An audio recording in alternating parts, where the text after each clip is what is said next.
Bem-vindo a todos, cozinheiras e cozinheiras, a mais um episódio de Market Chef, a cozinha dos negócios. No episódio de hoje, a gente vai degustar aqui sobre o assunto transformação do varejo, transformação digital do varejo brasileiro. Assunto esse que poderia ser algumas refeições, né? Mas, se vocês gostarem, deixem um comentário, um like no canal, que a gente volta a abordar novamente. Com a gente hoje aqui para temperar o assunto, temos Alexandre Miller. Bem-vindo, Miller, ao Market Chef. Bom, Breno, obrigado pelo convite, obrigado ao time do Market Chef, prazer estar aqui com vocês e bora degustar esse assunto de hoje, então. Bora. Acho que antes de a gente começar, obviamente, a gente quer te conhecer melhor, você se apresentar e sempre respondendo a pergunta-chave aqui do Market Chef, prato preferido e com que harmoniza. Boa. Bom, então, eu estou no mercado aí há 20 anos, já trabalhando na área comercial, na área de trade, na área de venda, de supply também, de logística. Recentemente muito mais focado na área comercial, né, trabalhando no pequeno varejo e liderando toda a frente de transformação digital hoje na PepsiCo do Brasil. E como um bom gaúcho, não poderia deixar de trazer aqui um bom churrasco com um vinho. Eu vi que no time de vocês também tem um argentino, então com um bom Malbec argentino, acho que a gente faz uma boa combinação. Ele gosta dessa combinação, assado e vinho é o prato preferido ali do nosso querido Santiago. O meu, particularmente, ainda segue sendo a La Minuta, apesar que o churrasco tem um coração, está no meu coração. Muito bom. Obrigado aí, Miller, pela introdução. Acho que já entrando direto no assunto, assim, do seu ponto de vista, com toda a experiência que você já vem vendo no mercado, quais são os fatores que impulsionaram ou até aceleraram essa transformação digital do pequeno varejo brasileiro? Bom, primeiro, acho que o Brasil tá num cenário de digitalização muito grande. Hoje, somos aí o sétimo país aí em população, porém, quando a gente fala de digitalização, somos aí o quinto país. Então, isso demonstra um grande avanço aí. Hoje temos mais de 99% da população que tem acesso a um mobile, a um celular.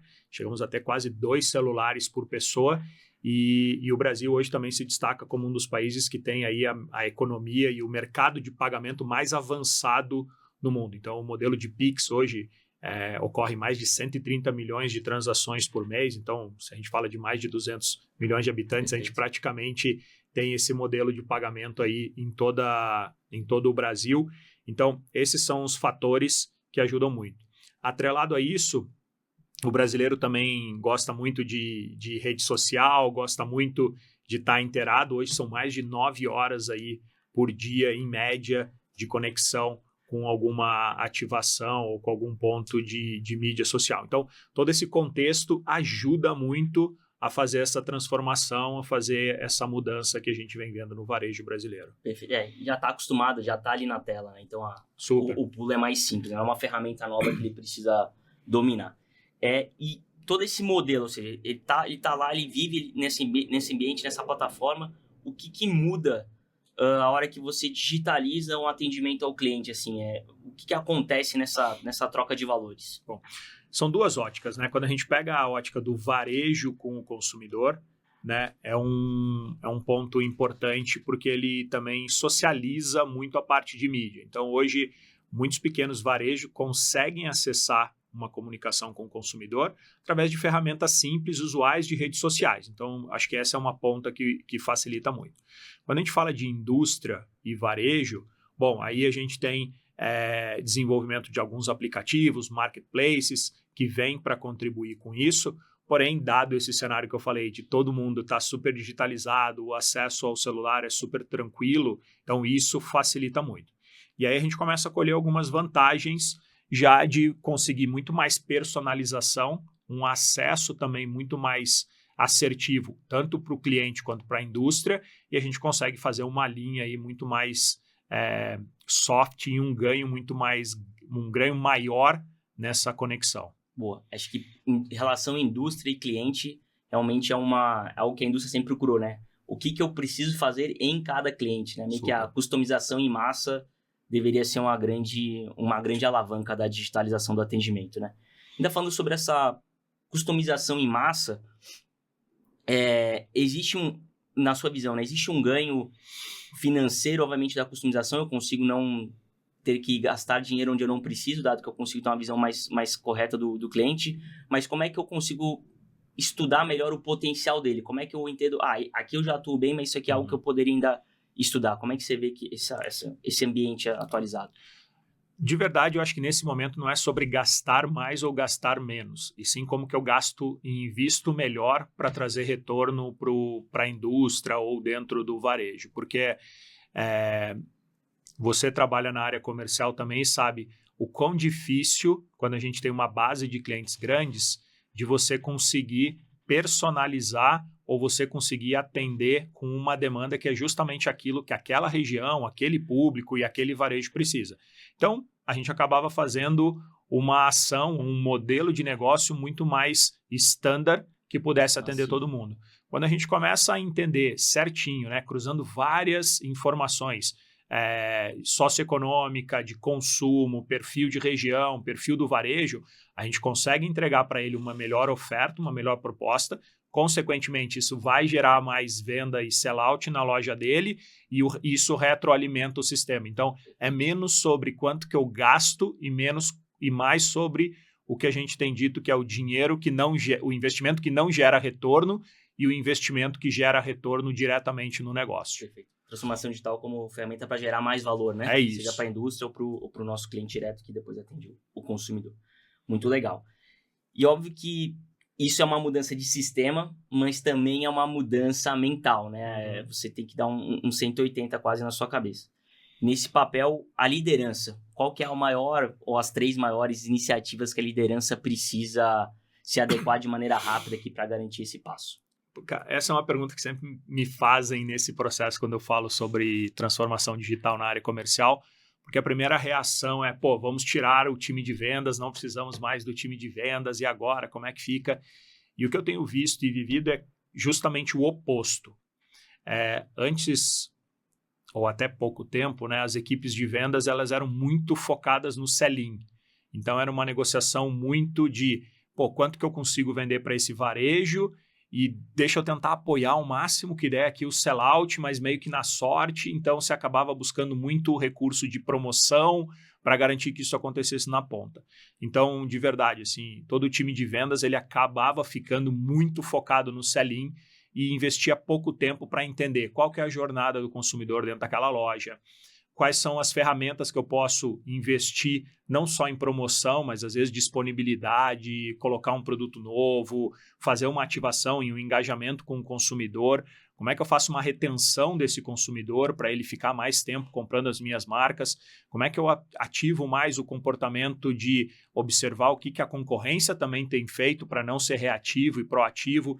Então, quando a gente começa a falar dessa mudança, né, do escopo do profissional de vendas, isso para mim brilha os meus olhos, porque qualquer transformação que a gente faça, e eu ainda não vi nenhuma nesse momento que a gente está, de falar que o ser humano, que a pessoa, ou que o fator humano vai desaparecer. Pelo contrário, ele ganha um papel muito fundamental nessa história, porque quando a gente começa a olhar dentro do ponto de vista, né, de um varejo, imagina que eu tiro aquela figura do vendedor que ia lá focado no sell-in e eu começo a transformar esse cara num agente de negócios que ele cria demanda dentro da loja do varejo.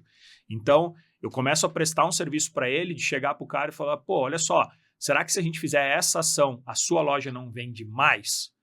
Com isso, eu deixo de focar no sell-in, foco no sell-out e a consequência ela vem ao reverso, porque se o cara vende mais, ele gira mais meu produto e ele compra mais. Então, para mim, esse é o modelo que está acontecendo agora. E aí, da tua pergunta da liderança, eu acho que o primeiro lugar é ter essa conversa calma, clara e tranquila para toda a população de vendas, para todo mundo entender que não é uma mudança de mais ou menos vendedores, mais ou menos pessoas comerciais. É como que a gente transforma esse time numa forma muito mais produtiva, né? E depois disso, investir muito tempo para treinar e desenvolver as pessoas. Como eu falei para você, eu estou nesse mercado há 20 anos e eu estou acostumado todo dia a acordar e ver o reporte de vendas do dia anterior. Quando a gente começa a falar desse processo de digitalização, eu não sei mais se eu preciso entrar todo dia pela manhã para ver quanto é que foi o meu sell-in ontem. Eu preciso estar preocupado o que eu vou me planejar hoje para fazer para garantir o sell-out. Então, é um change management também que ocorre para a liderança. Então, a liderança puxa essa fila, cria o exemplo e vai garantindo que todo o time está indo na mesma linha. Então, Imagina a gente implementar todo um processo, uma cultura digital, e eu ficar cobrando o cara ainda o vendedor, pelo sell-in, quanto que ele vendeu hoje. Então, vai ser difícil, né? E aí, o outro lado também é fazer um mix entre gerações, porque na área comercial temos pessoas novas que já estão super onboarding da digitalização e transitam com isso super bem, e temos profissionais de vendas fantásticos que estão no mercado há 15, 20, 30 anos e que fazem um trabalho fundamental e que muitas vezes as vendas que acontecem é pelo relacionamento que esse profissional tem.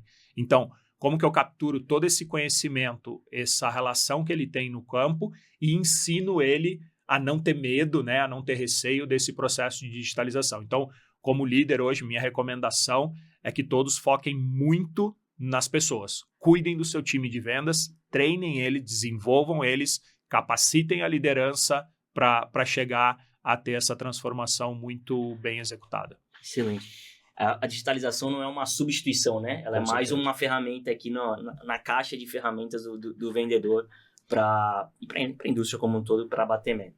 Você falou um negócio que me chamou muita atenção, que é sobre como que eu trabalho melhor o cliente, né? Ou seja, eu estou agregando mais valor naquela minha visita. Se antes ele enxergava a visita do vendedor como ele veio aqui abastecer ou veio aqui me deixar as caixas. Não, essa pessoa veio aqui agora ajudar o meu negócio a crescer. Então ele está contribuindo também para o meu crescimento. E o mercado brasileiro, o mercado latino de sangue quente, a gente gosta dessa relação humana, né? Então dificilmente a gente vai existir esse modelo onde você vai ser atendido só por um robô. Eu tenho certeza que se isso acontecesse, a gente estaria aqui daqui uns 10 anos falando de um podcast sobre a humanização do atendimento do varejo brasileiro. Então eu tenho certeza que também isso nunca vai acontecer, dado nosso perfil como país. A existência desse vendedor é importante demais para criar o elo e essas conexões. Um outro ponto que você comentou que eu achei muito, muito, muito rico é essa mudança de mindset, dessa mescla de idades, né? Então, por isso que o treinamento é muito importante e eu consegui fazer com que esse vendedor nato, de alta experiência, faça a transição, mas ele também alimente esse novo vendedor que é natural na plataforma digital, mas ainda não tem a expertise de vendas. Como é que eu faço a fusão desses dois perfis também é uma chave de sucesso aqui para qualquer indústria também. Concordo muito com a afirmação. E aí, se a gente fosse pensar num passo futuro, beleza, implementei a transformação digital, treinei bastante a equipe, consegui fazer esse step one com sucesso. Que benefícios que a empresa deveria estar colhendo ou quais KPIs que ela deveria estar cuidando? Um pouco do que você falou, né? Será que eu deveria dar o selinho ou não? Mas quais deveriam ser os indicadores principais aqui para eu avaliar se, cara, a minha transformação digital está no passo correto dentro da sua visão? Falar disso com a velocidade que a gente vem mudando é um palpite, não dá para ser uma afirmação. Exato, tem que ter a data aqui no podcast, né? Porque imagina que eu comecei dentro da cadeira que eu estou hoje, né? Dentro do trabalho que eu estou hoje, eu comecei essa movimentação há um ano e 2 meses praticamente. De 1 ano e 2 meses, a gente saiu de um modelo de 3 pessoas para um modelo de 12, saiu de um KPI para outro KPI, saiu de um modelo de negócio para outro, saiu de um modelo de falar de promoção para falar de relacionamento e engajamento e conversão. Então, é difícil, de repente, ao final do podcast, já as coisas terem mudado. Mas eu acho que assuntos que a gente vem tratando em geral, que são muito importantes, o omnichannel. Então, acho que cuidar isso, né, e ter essa atenção da omnicanalidade, porque hoje o consumidor ele tem a oportunidade de, a 2 cliques, entender aonde tem o produto que ele quer, aonde tem o serviço que ele quer, consultar numa prévia se isso é um bom ou um mau serviço, se esse é um bom ou um ruim produto. Então, ter esse processo, né, de entender sempre a visão end-to-end, eu acho que esse é um grande game changer aí nos próximos anos, pelo menos, ou meses.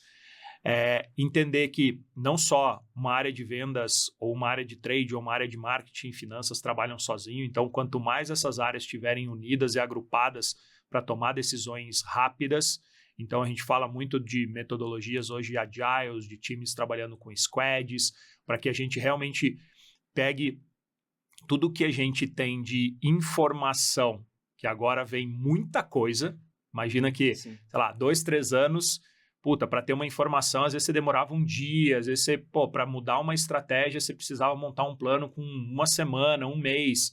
Para mudar um calendário de ação, você precisava 1 mês, 2 meses. Agora você consegue fazer isso em um dia. Então, se você não tem todas as áreas, todos os times muito empenhados, tendo clareza qual que é a estratégia, para onde a gente está caminhando, não vai adiantar ter toda essa informação e essa agilidade. Então, hoje, na experiência que eu estou, né, na indústria que eu atuo hoje, há poucos meses atrás, para a gente mudar uma estratégia, por exemplo, de desconto, demorava 10, 15 dias. Agora a gente consegue fazer isso de uma forma muito mais ágil. 1 semana, 3 dias. Daqui a pouco isso vai estar a poucos cliques, vai ser dinâmico. Então, conforme a gente necessita mudar um standard de promoção ou de ativação ou uma campanha, eu consigo personalizar. Imagina que nesse mercado que eu estou inserido, eu atendo 200 mil clientes no Brasil. Nós tínhamos uma campanha praticamente one size fits all, uma campanha para o Brasil inteiro. Agora eu consigo ter praticamente uma campanha para cada tipo de varejo, para cada varejista.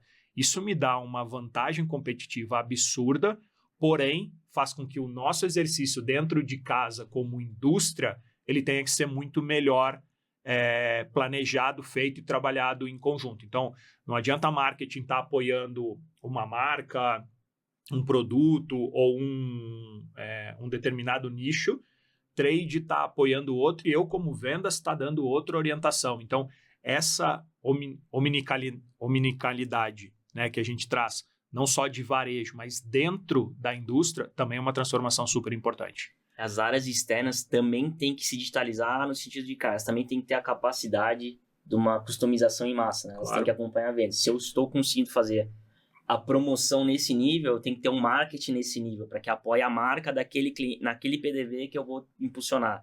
E aí, enfim, todo mundo tem que... E é uma cadeia que envolve supply também, porque antes, a gente, para startar um modelo de produção, você tem que ter um planejamento.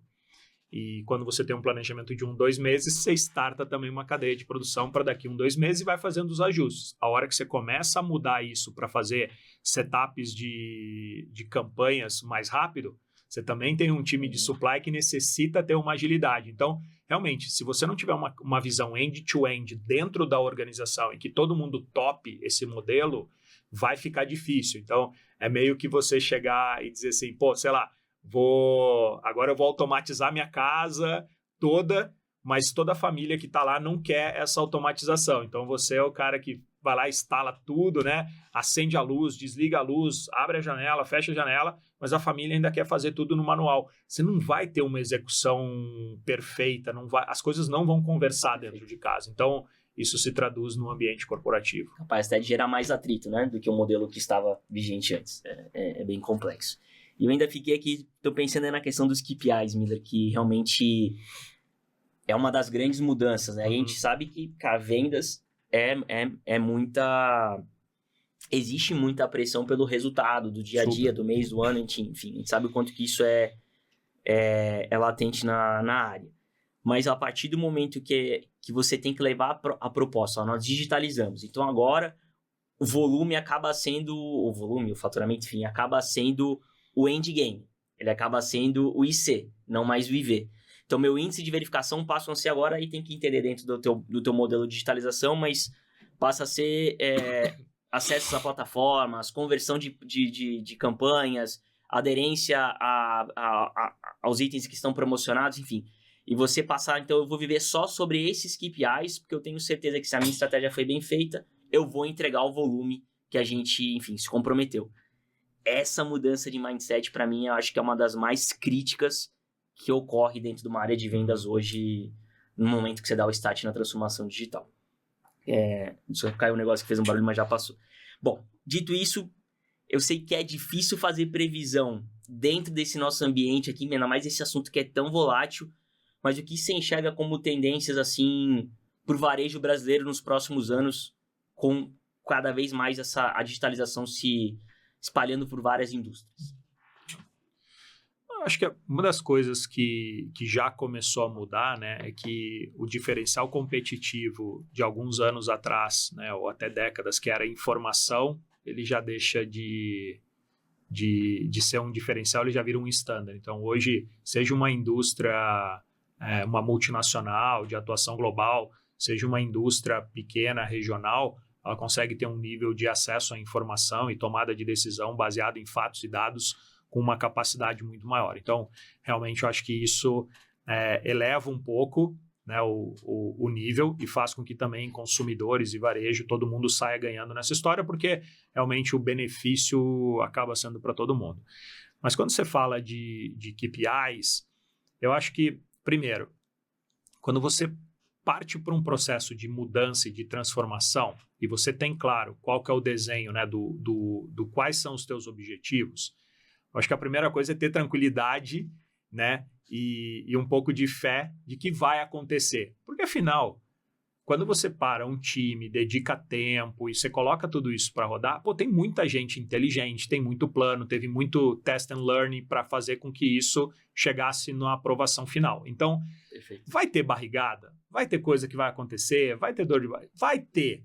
Não dá para simplesmente, a todo momento que alguma coisa não saiu do jeito que a gente esperava, dizer, puta, errou, estamos no plano, volta, desiste, para. Realmente esse eu acho que é o primeiro ponto. Então, para mim, o primeiro KPI que eu colocaria aqui é tranquilidade, sabe assim? Tem que ter tranquilidade e acreditar no projeto, tem que ter, eu chamo de touch points, né? Que você vai medindo se você está indo no caminho certo ou não para corrigir a rota, mas ter certeza que aquilo vai trazer. Por outro lado, você tem que ter planos de backup também, porque nem tudo que você vai fazer vai dar certo no primeiro momento, sim. Então é importante você ter alguns backups, né? A famosa manguinha ali, porque senão, cara, se você também vai 110%, deu qualquer coisa errada, você já fica muito pressionado para mudar a rota rapidamente. Então, acho que esses são alguns pontos. E aí, por fim, quando você fala de tendência, eu acho que o tema só preço e a relação transacional de preço e compra, eu acho que esse vai ser um tema que cada vez mais vai desaparecer das negociações. Hoje em dia, isso já não é o primeiro indicador. Quando você fala de construção, de parceria, de relacionamento, e você senta com o cliente e discute com ele um plano para 6 meses e 1 ano, você vê que esse plano, ao final desse período, ele dá muito mais resultado do que uma relação transacional de um dia a indústria está apertada para bater meta, o cara estrangula, ele ganha muito desconto, ou a indústria um dia precisa ela bater meta, ela vai no cliente, oferece só mais prazo. Então, essas relações transacionais com o modelo que a gente está indo no Brasil, eu acho que elas tendem a desaparecer. E as parcerias realmente genuínas, em que a indústria tem o propósito de se desenvolver, crescer e chegar nos objetivos dela, mas cuidando para que o varejo também faça esse mesmo movimento, eu acho que essa vai ser a linha que vai começar a andar, porque não adianta eu ter um ROI, um EBITDA super positivo e o meu varejo está quebrando. Não adianta o meu varejo estar ganhando um monte de dinheiro e a indústria não está conseguindo performar. Então, esse equilíbrio é que faz com que a gente consiga aí economicamente sustentar e levar para um próximo passo. Então, cravar na pedra KPIs, difícil. Já tem vários KPIs aí que a gente já começa a olhar, né? Principalmente, acho que um deles é muito mais a parte de NPS, então a gente começa a olhar a satisfação de cliente. Eu acho que isso, as indústrias, algumas estavam mais avançadas e olhavam, outras um pouco menos, mas quando você começa a olhar o fator de engajamento do cliente, como que ele atende, eu acho que esse é um KPI que vai entrar cada vez mais no sistema, né? E o outro, que eu acho que é todo esse engajamento digital que tem. Então, o quanto que você aporta e o quanto que você recebe de retorno. Legal. Pô, muito bom. Muito obrigado pela aula aqui de transformação digital. A gente vai encerrando aqui mais um episódio do Market Chef. Deixe seu comentário, fala com a gente se você gostou do assunto, que a gente volta a abordar aqui. Muito obrigado. Um abraço, turma.